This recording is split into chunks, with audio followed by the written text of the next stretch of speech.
Hello friends, السلام علیکم دوستو، آج کی اس ویڈیو میں آپ کا تعارف ایک ایسی خاتون سے کروانے جا رہا ہوں جسے دنیا کی بدصورت ترین عورت کا لقب دیا گیا۔ لیکن جب آپ کو اس زندہ دل خاتون کی کہانی کا پتہ چلے گا تو آپ انہیں دنیا کی خوبصورت ترین عورت ضرور کہیں گے۔ جی ہاں ناظرین، اس خاتون کا نام میری این بیون تھا۔ 20 دسمبر 1974 کو لندن میں پیدا ہوئی۔ انہوں نے تعلیم حاصل کر کے نرس کا پیشہ اختیار کیا۔ میری این بیون کی شادی تھامس بیون سے ہوئی، جن سے ان کے 4 بچے ہوئے۔ دوستو، میری این بیون کی اصل کہانی یہاں سے شروع ہوتی ہے کہ جب وہ 32 سال کی ہوئی تو انہیں ایکرومیگالی نامی ایک بیماری نے گھیر لیا۔ دراصل اس بیماری میں جسم کے مختلف حصے بڑھنے اور پھولنے لگتے ہیں۔ میری این بیون کے ساتھ بھی کچھ ایسا ہی ہوا۔ ان کا خوبصورت چہرہ و جسم پھیل کر بدصورت ہو گیا، جس کی وجہ سے انہیں نوکری سے بھی نکال دیا گیا۔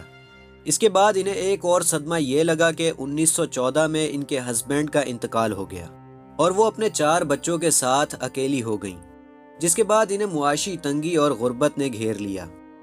ناظرین، اپنی شدید بیماری اور معاشی تنگی کے باوجود انہوں نے اپنے بچوں کو ہر سہولت مہیا کی۔ اپنے معاشی حالات کو بہتر بنانے کے لیے ایک سرکس میں ذلت آمیز یعنی بدصورت ترین عورت کا کریکٹر ادا کیا، جہاں پر ان کا شدید مذاق اڑایا جاتا تھا۔ اپنی ضروریات اور بچوں کی کفالت کے پیش نظر وہ دنیا کی بدصورت ترین عورتوں کے مقابلے میں داخل ہوئیں، جہاں پر انہوں نے گلوبل پرائز حاصل کیا۔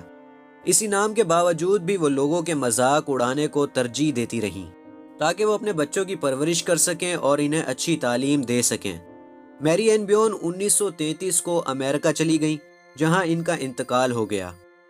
ناظرین، اگر روح کی خوبصورتی کے معیار کو جانچا جائے تو میری نظر میں میری این بیون دنیا کی سب سے خوبصورت ترین عورت ہوں گی، جس کی وجہ یہ ہے کہ انہوں نے ساری زندگی ذلت اور رسوائی میں گزار دی، لوگوں کا مذاق بنانا برداشت کیا اور ہمیشہ خود کو تکلیف میں رکھ کر دوسروں کو انٹرٹین کیا۔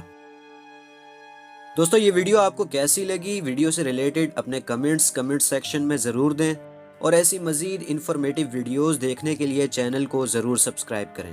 شکریہ۔